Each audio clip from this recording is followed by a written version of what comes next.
sini biasanya dipanggil Kelik. Di Serawung Ensat Coffee Co. posisi saya sebagai apa ya? Tukang asah-asah, tukang obo.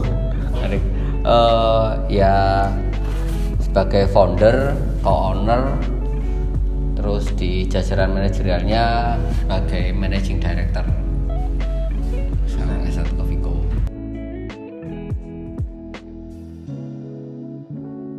Sebenarnya Serawung Ensat Coffee Company itu ke antara ini ada satu entitas usaha kami bersama teman-teman di bidang perkopian, tapi juga yaitu mulai dari supply roasted bean sampai untuk end to end produk kayak misal minuman seduhan.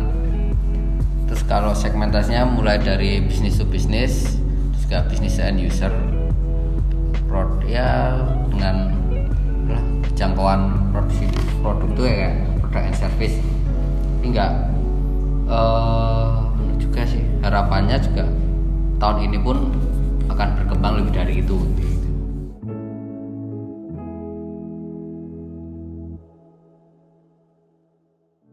Ya, kalau mungkin secara teoritikalinya, misalnya secara teoritisnya aku udah lupa sebenarnya, ya pernah mempelajari teori-teori seperti itu, cuman mungkin istilahnya sekarang aku udah lupa nih modelnya kayak gimana, jenis leadershipnya. Kalau jadi kayak bentuk aku kalau di teman-teman gimana, demokratis iya, kalau diktator enggak, aku enggak menganggap diriku sebagai diktator, cuman kadang aku menganggap diriku sebagai a good otoriter yang baik. Karena mungkin sih kalau aku dalam sebidisnya konsep kepemimpinanku yang aku terapkan ke teman-teman secara work atmosphere ya aku lebih demanding, jadi aku lebih menuntut. Kalau misal aku sudah, jadi kan di garis besar perusahaannya udah ada job desk, udah ada posisi job desk, udah dijelaskan situ SOP-nya gimana juga. Jadi ya mungkin ya aku untuk diriku sendiri, terus untuk teman-teman juga itu sering mengingatkan, kalau perlu mengingatkan untuk every person takes his responsibility. Jadi setiap orang tuh memang harus bertanggung jawab sama job desk yang udah dilakukan. Dan kayak misal demokratisasinya, kayak waktu evaluasian selalu ada, tiap bulan tuh selalu ada evaluasi. Nah, evaluasi, briefing atau brainstorming gitu. Dan aku biasanya kalau untuk brainstorming atau briefing, aku melemparkan ide ke teman-teman, entah itu ide, entah bisa gagasan, bisa sebuah cerita atau narasi juga. Nanti aku juga feedbacknya gimana menurut teman-teman. Jadi aku ingin tahu sih dari sudut pandang yang lain tuh kalau ada kasus seperti ini itu gimana. Jadi kayak FGD itu sewaktu evaluasi. Dan kalau dia ada FGD, terus ada misal kayak aku mempresentasikan rencana atau strategi untuk bulan-bulan berikutnya itu. Kalau pemaparan strategi biasanya aku lebih tegas soal itu, lebih tegas dibanding saat FGD. Ini kalau FGD itu anggap kayak diskusi ringan. Kalau udah pemaparan strategi itu, aku menuntut anak-anak itu emang harus ngasih feedback, terus kritik dan saran atau usul, tapi juga nggak boleh asal. Kalau anak-anak mau ngasih usul atau saran itu harus berdasarkan data, jadi nggak asal asumsi, tapi harus ada prediksi sama datanya. Yang susah mungkin harus, kalau aku harap tuh bisa menyanggah apa yang sudah dipaparkan. Kalau mau revisi strategi itu seperti itu. Kalau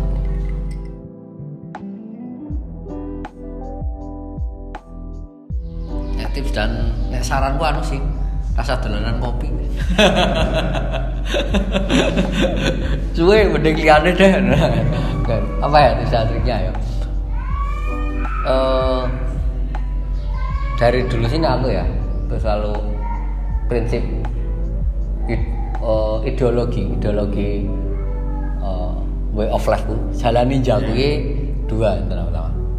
Kuwi pertama istiqomah. Sama istiqomah itu berarti apa ya? Konsisten ya. Sedikit demi sedikit lah, penting dilakoni terus. Istiqomah, terus yang kedua tuh empowering people. Jadi harapanku kayak ya misal kami ya aku sama teman-teman merintis Serawung dari 2016 dari ya warung kecil dulu di dekat UMY dan berkembang dari ke roastery dan sekarang jadi seperti ini. Jadi waktu 2016 tuh aku ngajak Rosid sama Isan tuh buat barengan tuh, dia bilang ya saat kami bikin bersama itu udah mencanakan 5 tahun ke depan tuh harus gimana sih, harus ada plannya. Kemudian nah salah satu empowering people-nya tadi adalah sebisa mungkin tuh aku berusaha untuk bisa berguna untuk circle-circle kan bisa empowering people bahasa Indonesia ini apa yuk? Kayak mengajak atau membantu orang-orang di sekitarnya untuk bisa lebih dalam artian kapabilitas individu dan sebagainya. Ya empowering people. Terus apa ya? Ya neng basa Jawa kan ada falsafah migunani tumraping liyang tuh. Nah kalau aku sih daripada muluk-muluk tumraping liyan berarti kan berguna untuk orang banyak kan. Aku lebih megang migunani tumraping circle guys. Ini yang penting berguna untuk circle terdekat dulu bentar baru meluas. Ya. Tips dan trik ya itu penting istiqomah sih, penting istiqomah. Jadi kalau emang karena kan sebenarnya mungkin teman-teman ya kamu yang mungkin pernah sering dengar entrepreneurship itu adalah passion. Sebenarnya passion itu kan dari bahasa Latin pasionge. Itu yang artinya tuh derita malah. Kenapa sih tiap usaha itu disebut passion itu adalah karena di awal itu pasti selalu struggling di situ, pasti struggle. Yang makanya yang penting istiqomah kalau